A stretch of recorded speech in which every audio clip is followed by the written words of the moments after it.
Guys, sali kayo. May video tayo ngayon. Bubuuin natin yung compressor. I-install na natin dun sa pinakahan natin, base. Samahan niyo ako. Tara.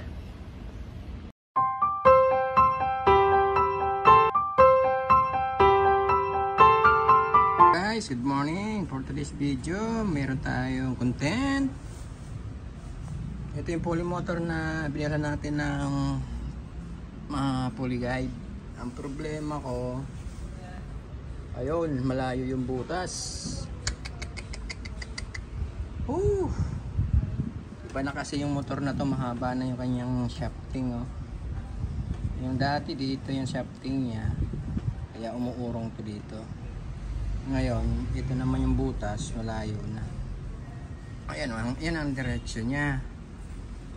Ngayon, ang gagawin natin, butasan na lang natin dito panibago para may kabit natin.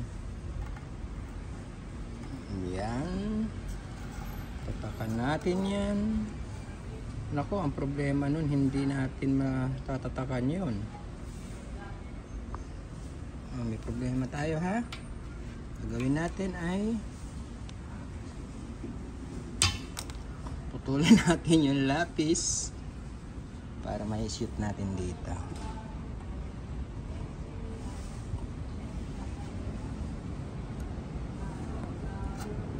Yan. Kawawa yung lapis. Nadamay pa doon sa ano. Yun, itatak na yan. Kabila naman. Eto dito. Ito ang ating ano. Yan. Tapos yung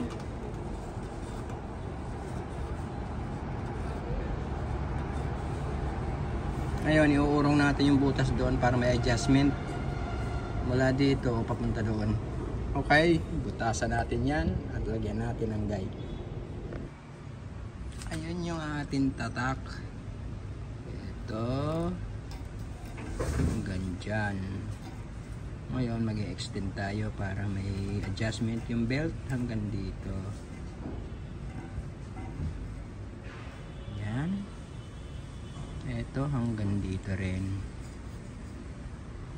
Yan dyan.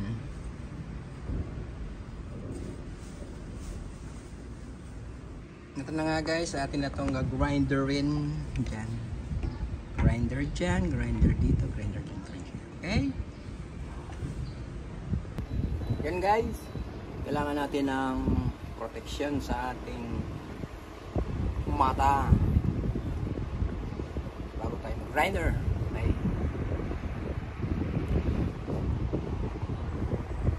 Yan.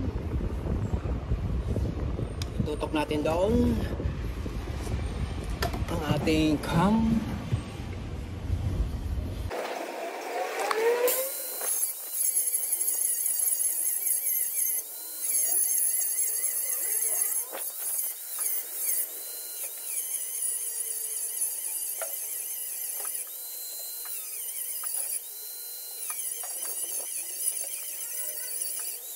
Ayan na guys, tapos na natin siyang i-grinder. Lagyan natin ng guide. Ayan. Ito na nga guys, barinahan na natin. Doon natin itong iangat. Iangat.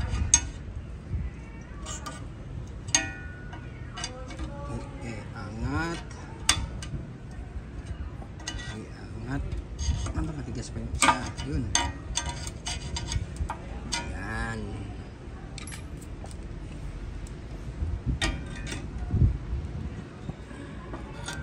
Putulin na lang natin yan.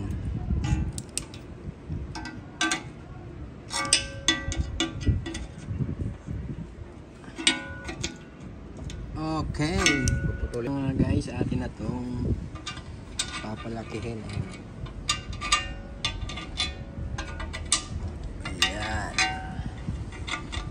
Binarinahan ko muna siya para lumaki.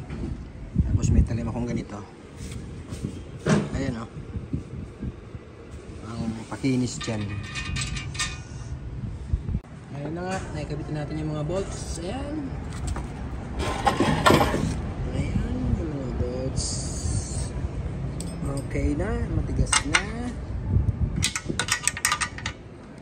Ayan, yung wiring na lang. Bit natin.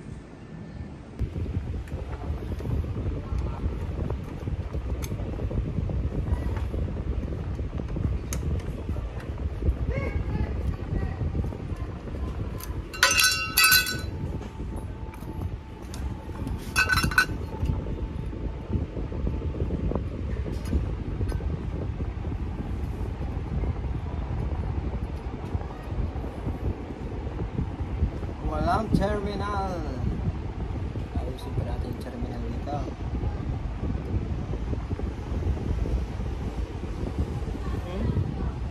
Ito na nga guys, final na natin to.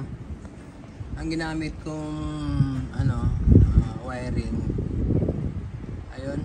Dito tayo sa high voltage, naka high voltage settings. Ayan. Itong puti at saka orange at saka yung itim, naka-insulate siya sama-sama. Tapos yung isang supply natin na yellow, yan ang line 1, line 2. Tapos yung pula at saka blue, yun ang pinagsama natin. Line 1. Yung yellow, line 2. Ayan. Tignan natin to, panda rin natin. Tignan natin kung mag-automatic na.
Ay, okay. Nag-automatic na siya.